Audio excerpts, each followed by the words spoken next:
No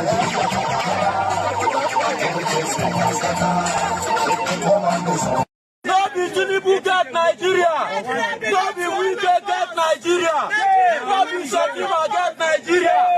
All of us get Nigeria. Our vote must count. Our vote must count. Our vote must count.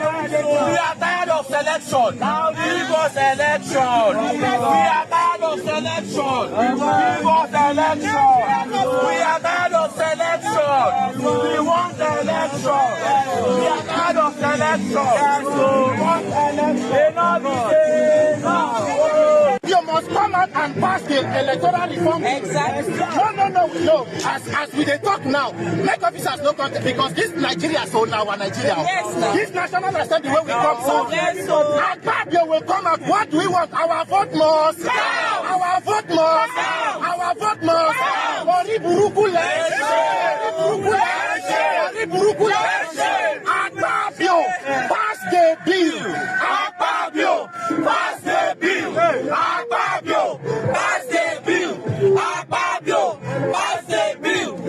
Fabio, pass the bill. My name is Peter from Nigeria. Make we greet our people. This will not be protest. If you are standing by the side, then we came to visit here. We are not here on a courtesy visit. We are here on a protest. Yes. This National Assembly gate now where we go there. Yes. So I don't know what one are there for that corner to do. Whatever that they are doing here, this is where we are going to gather. This place is where this is the voice of Peter, an online content creator. Yes. The video we just watched is the coalition of civil society groups and youth organizations. Today, they gathered at the gates of the National Assembly of Nigeria, demanding the immediate passage of the Electoral Amendment Bill. Their key demand: mandatory electronic transmission of election results ahead of the 2027 general elections. Protesters argue that Mano coalition has for years enabled results tampering, delays, and distrust in the system. Security was visibly tight with officers of the Nigerian Police Force, the Nigerian Army, and the Nigerian Security and Civil Defense Corps deployed around the complex. Now, despite the heavy presence, the demonstration remained peaceful. For many Nigerians, this is simple. If bank transfers can happen instantly, why should election results travel by road? The message is clear. Transparency must not wait until 2027. Good afternoon and welcome to the show Aside Hot right here on Active Citizens. My name is Ifoma Oji, and joining me live in this conversation I have with me my co-host Sharon Enemchuku. Good afternoon, Pretty. How are you doing this afternoon? Ifoma. How was your weekend? It was great. It was great. All right. Now you can see what is going on at the National Assembly. The youth led by Peter for Nigeria coming out to protest against the bill, the 2022 bill, which was, should I say, they stated that according to the Electoral Act of 2022 that results should be transferred rather than transmitted, and it was passed. It was maintained in the plenary after much deliberation in the Senate, in the House of Assembly, and finally the president of the Senate said that they will maintain the past Electoral Act of 2022, that it shouldn't be transmission but rather transfers. Let's talk about the protest now. I like the fact that even after the protest that happened last week, that this week started with another protest.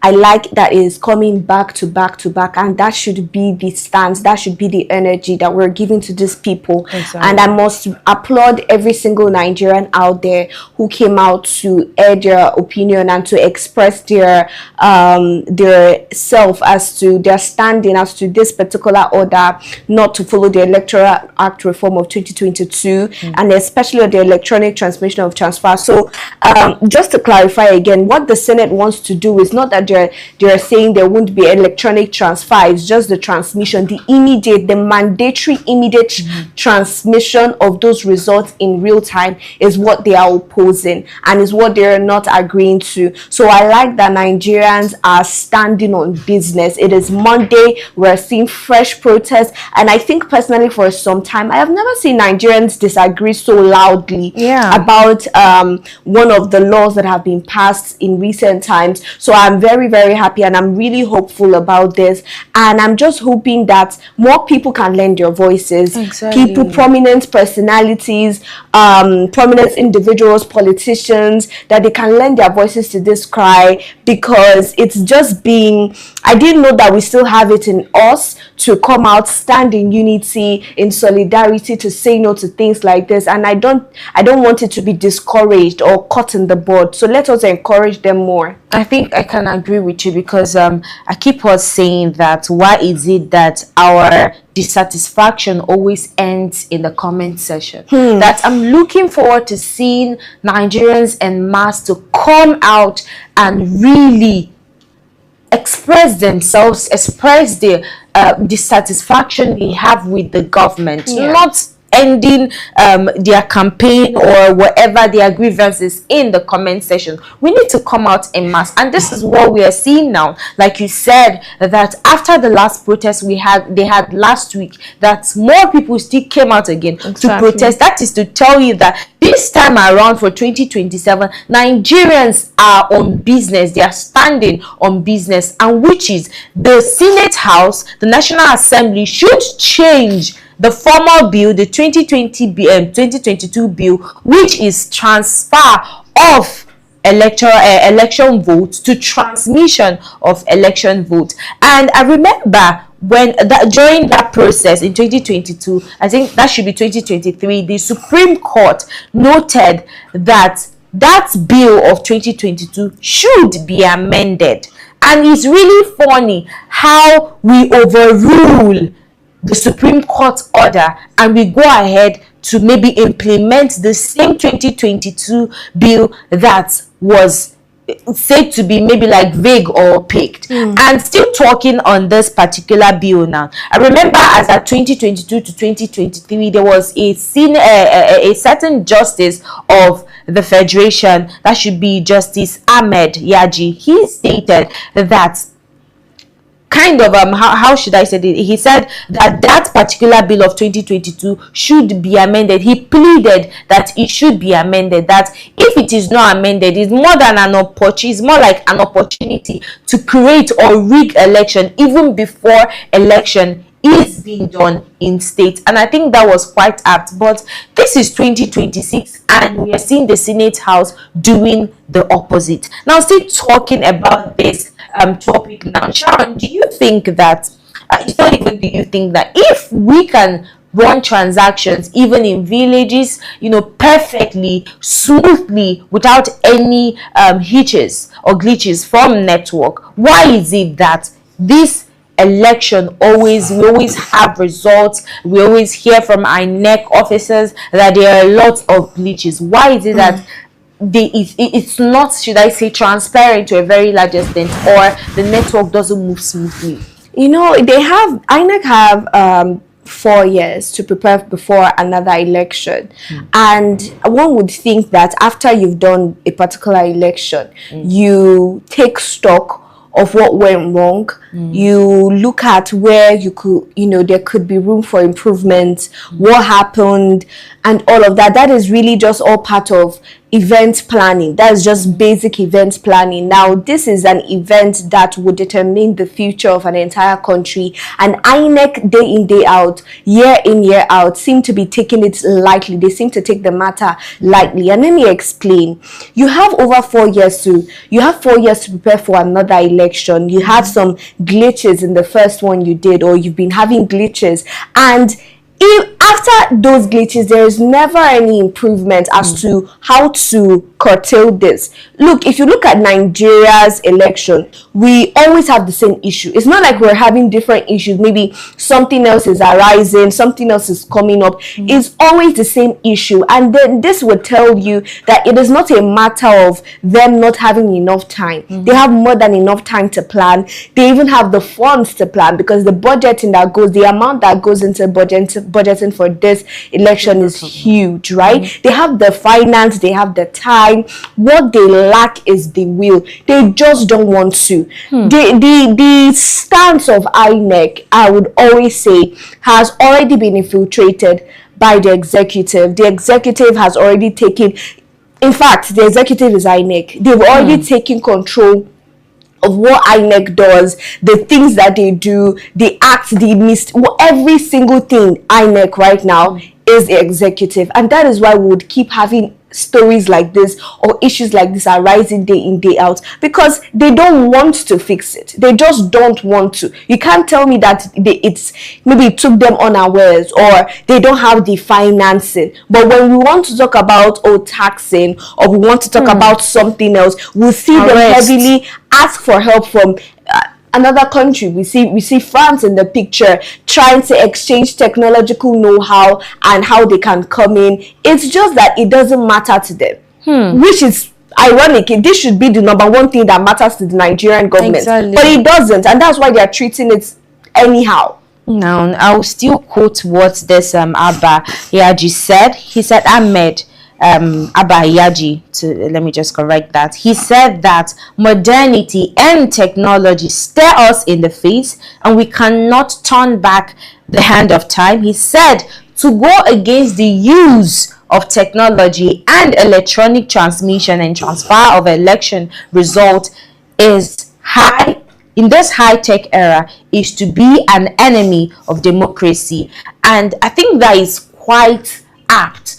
We had in 2023, we had how many years now? That should be 2023, 2024, 25, 26. We have at least 3 to 4 years now to restore the credibility of INEC in Nigeria. And we are still hearing that the Senate House is still maintaining or is still taking Nigerians backward. And I ask, in this entire 24th century where technology and digitalization has taken over, how is it that we are still going back to manual collation of results? Is giving opportunity to rig election, is giving opportunity for all forms of electoral malpractices. And I love the fact that Nigerians are coming to stand against it. And now still talking about infiltration of the executive in our electoral system, or INEC being the executive.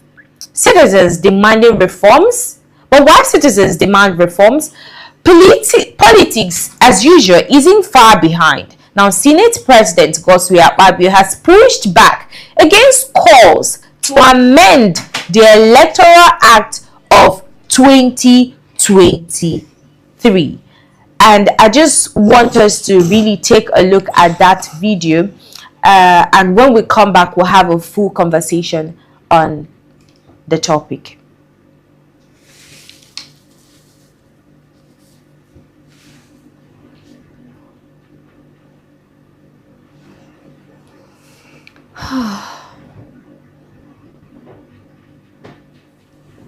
You have a government in Nigeria that practices denial, a culture of denial. No, nothing to see here. They even hired... Same Electoral Act that we are saying electronic transfer or not, or whether it was by transfer of votes from one unit to the other, whether they had light or not. Despite insecurity, they won in large numbers, thousands and thousands of votes. In fact, in one particular region, the presidential candidate won the 5 states in his region. He won all. He even called into South and took Delta. He went into Lagos and took, with the same act that we are talking about too. Maybe it's even better that we leave the act so that they will see that no matter how you jump from here and there, you will still lose. May God bless Nigeria in Jesus' name. Thank you. And I want to recommend this book to all legislators and to say that the governor who has more money than the legislature has already dropped the sum of 50 million. So because of how close we always think alike. I'll also buy copies for the Senate. Now, critics disagree. Winning a few states, according to what Senator Akpabio stated now, he said that a lot of people or someone in an opposition party who contested for a presidential election won 5 states in the south, and the southeast, and that is the same act of 2022 that he won. So that even if they had to change the electoral act from transfers to transmit, that those people or that person will still lose the election. And if we are to think about the person that he is talking about here, it should be P2B. But I really do not understand why the Senate President of the National Assembly will come out in the open and jab an opposition party. We know fully well that, I mean, he should be or stand as a neutral ground. Now, before we started this live session, I was like, is he supposed to be in any political party? I thought this is supposed to be someone that shouldn't be standing for any party at all, that what he is there for is neutrality and not to favor any party at all. But it's looking as though that he is in support of a particular party. Let me have your take on this, Sharon. You know, it's funny how I'm going to compare 2 statements.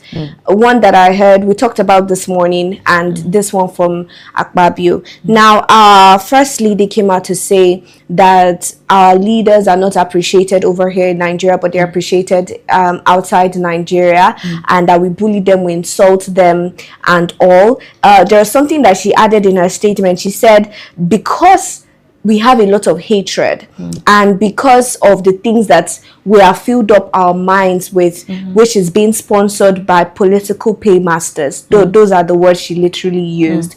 And I don't, now when you come down to Senator Akpabio, he's saying now that this same electoral reform bill was responsible for giving the opposition such landmark winnings in the south, southeast, and even southwest as well. That was what he was saying. And it's how they have failed to understand, especially from the First Lady, Senator Oluremi.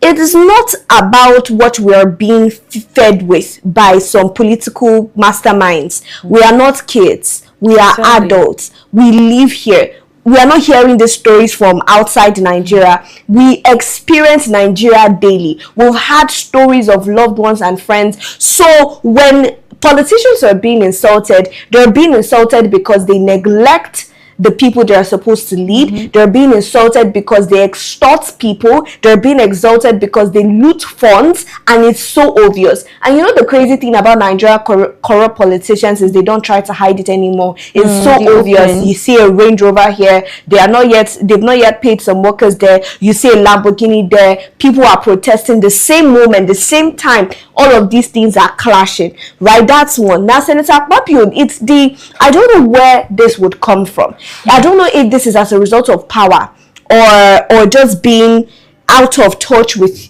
the things that are going on, with the reality of things, right? You're coming out to say that the reason why an opposition won so well is because of it's not because of the bill. It was not the bill that voted them in. The people did. It is the people. Are you saying now that if we come out and say that we are with the opposition, something is wrong with us? My dear. That's really what you mean. I cannot choose.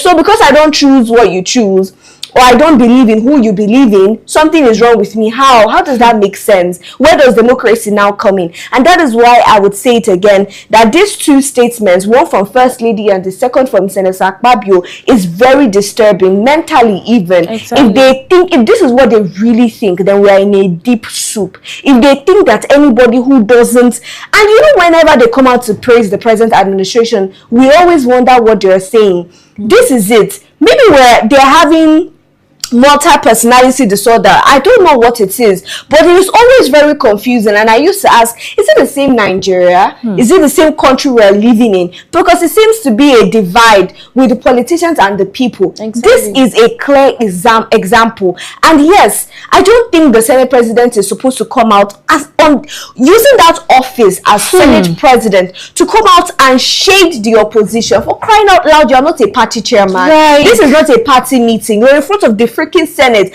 and you're saying things like this. I don't think it is normal. I don't think it's normal to do. It's not normal to do. It's not legal. I don't think so, because you are supposed to, as a Senate president, you're not just even any senator, you are the Senate president. National you are supposed to be neutral. You are playing partisan politics and this is what I'm saying. They are not hiding it.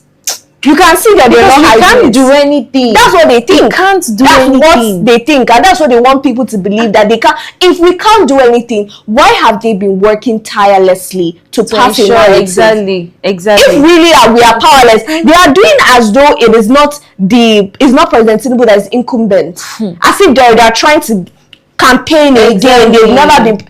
You are already at the seat of power. What are you so afraid of, really? You know, there was something else he said. He said that even though that particular candidate, they passed that bill of 2022, or even pass a new bill of 2023, which is transmission of results, that candidate will still lose. And it was the audacity for me. It was really the audacity. And I just asked, like, is this one really working for Nigerians, or really working for the executive or the opposition party, which is APC? Let me just, this present administration, because this statement, I don't know if there is anything, I don't know if there are lawyers in the house, but this particular statement, does it carry any consequences? Because Nigerians really need to hear this particular statement from the mouth of the Senate president of the National Assembly. They really need to hear it.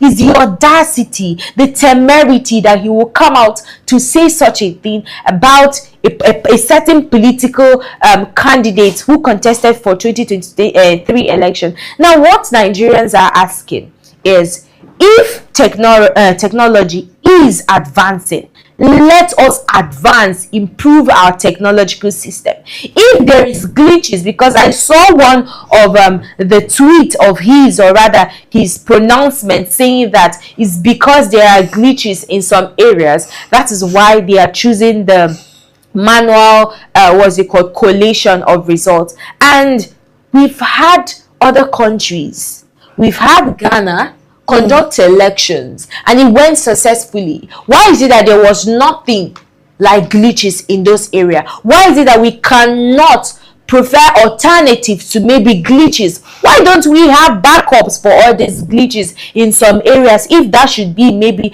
like your own what am I going to call it? Yes, your own argument. Why don't you provide alternatives? We can't be going backwards. There are lots of Nigerians that their intellect is far beyond what you can actually think of or fathom. You are really degrading Nigerians, taking us back to the 1990s of manual results. We need to advance from one particular stage to an advanced stage, which is technology. We can't be going back and forth with this whole thing. And as regards this bill, like every Nigerian is coming out to say that it needs to be amended. I stand in the same voice. We stand as active citizens with the same voice, and we say that the Act of 2022, which was actually noted by the Supreme Court that it should be amended, and it's equally an insult to all the members of the National Assembly, the senators that still came out to defend that it was actually transmission that was passed as a bill and not transfer. And we're coming out to hear that it was actually transfer that was maintained and not transmit. Is really an insult for me and a disgrace to them. As the Senate president, you should accord them some respect. I don't really understand how he goes about this whole plenary section, but it's something that really need to be questioned. But still talking about controversy, now to an international twist. A U.S. conservative broadcaster, Tony Perkins, claims he declined a request from Nigeria's First Lady Remi Tinubu to appear on his platform to discuss religious freedom in Nigeria. Perkins said he did not want to show used. He didn't want his show used to, in his words, cover up happenings in Nigeria. But here's the bigger picture.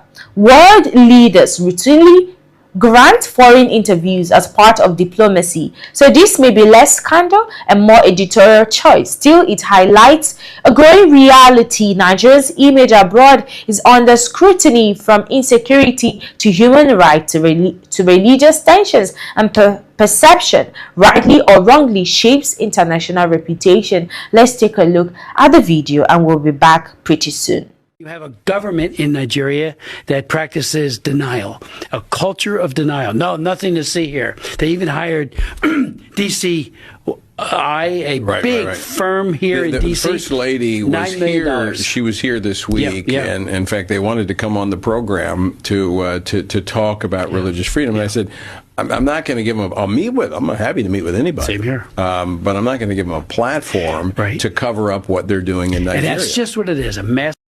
That is Perkins talking about how he denied the request from the First Lady of Nigeria to grant him an interview, talking about the way Christians are treated, or the religious groups are treated in Nigeria.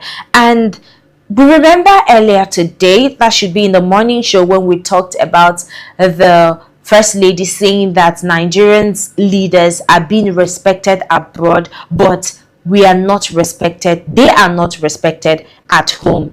And this goes on to show the other part of it, which means that it's not just that Nigerian leaders are being disrespected, are respected abroad, they are equally disrespected abroad. Because how is it that you tell me that they are respected abroad? I know Donald Trump came out to say that, praise the First Lady, that she is a respectable lady, but I think other people in the United States don't think the same. Because why would this particular interview be denied from our very First Lady? Let me get your take on this.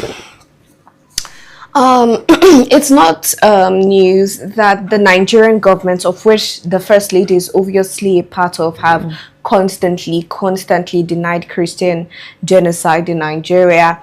And up until recently, we're just seeing collaborations with the United States. So and I also know, it's also in public knowledge, that the United States particularly, we have senators like Riley Moore and the likes who are strongly against the killings. Even the story we talked about in the morning about the missionary is also an American. So it is so clear publicly to the world that Americans are strongly against the killings going on in Nigeria. And there was something spectacular that the missionary said in the morning. He said, Muslim or Christians, it doesn't even matter, people are dying. Exactly. And that's facts, right? If you're trying to say that Christians are not being killed, but there are still people being killed, right? That is why it is so shocking to me. And there's something the missionary also said, oh, how can someone who is from another country come and be more concerned about the affairs of a particular nation more than the people in those nations? And it seems as though, even from the videos that I've seen, the interviews that have been granted, the debates that I've seen online, they seem to feel more. They seem to feel the pain more. That, you know, out of what is going on in Nigeria, that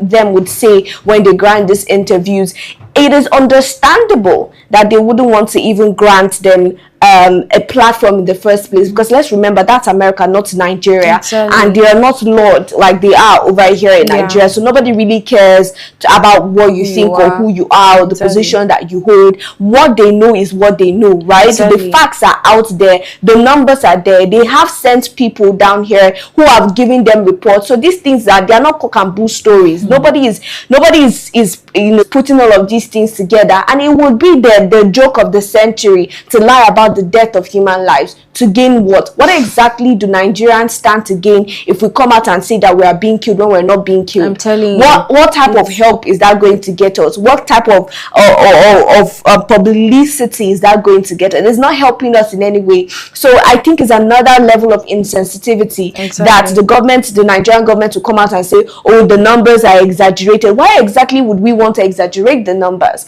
We have people who have lost their loved ones, people who have lost their family to this incessant killings in Nigeria, and you come and tell them that, oh, the death of their loved ones is just a number. I just think it is the height of insensitivity. There was a video I saw of Pastor Ezekiel Dachomo, crying, like he broke down in the grave of people that were massacred. Sharon, that particular video broke me down to pieces, and we had this man, this Alex, the missionary, consoling him. It broke me down. I am like, how is it that even at the current state of health of this man, he's still able to travel to these communities that are being attacked? And there was something he said. He said he is tired, that God should just come and take him, let him go and rest. It for me, it shows every form of early Christian worship, which is sacrifice. It doesn't have to do with whether you're a Christian, whether you are an Islam, whether you're a Muslim, whatever it is. But seeing him go down on his knees, shedding tears, I really don't know what to say or how I'm really going to express that. But it's quite sad that our government that are supposed to be visiting these areas that have been attacked by these bandits and terrorists. As of last week, we had about over 162 people that were massacred. They were not kidnapped. They were massacred. And the government have the right to travel outside the country, talk about how we are being respected outside country, to talk or even go to radio station to defend how Christians or Muslims are being treated in Nigeria. Is the height of insensitivity.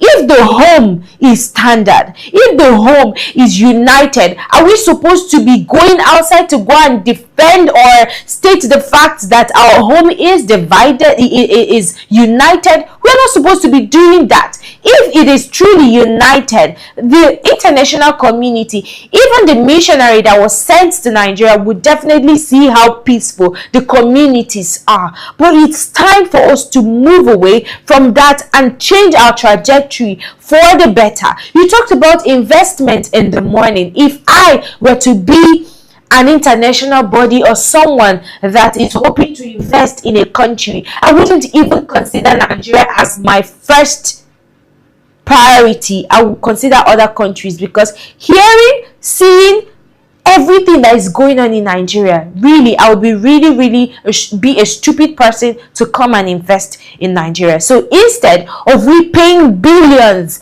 and zillions of naira to go and defend how Christians are being treated in Nigeria, or defend if there is Christian genocide in Nigeria or not, we should focus on rebuilding the country, reforming and refurbishing Nigeria to the state that every Nigerian craves to have, which is number 1, free and fair election, number 2, security tight, and inflation reducing to the barest minimum. This is the cry of every single Nigerians. But Nigeria stands at a crossroad. Reform now or risk repeating old mistakes. The choice belongs not just to the politician, but to the people they serve. I am Ifeoma Oji, and the show you just watched is Aside Hot right here on Active Citizens. However, if you're meeting or watching for the first time, the show is Active Citizens. This is Aside Hot on Active Citizens. Do well to subscribe, leave your comment in the comment section, share, like, do all those good stuff. We see you, we appreciate you, but we want you to stay active as an active citizens. Stay with us in the afternoon, in the evening, as we come your way for evening parliament. Do have a wonderful afternoon.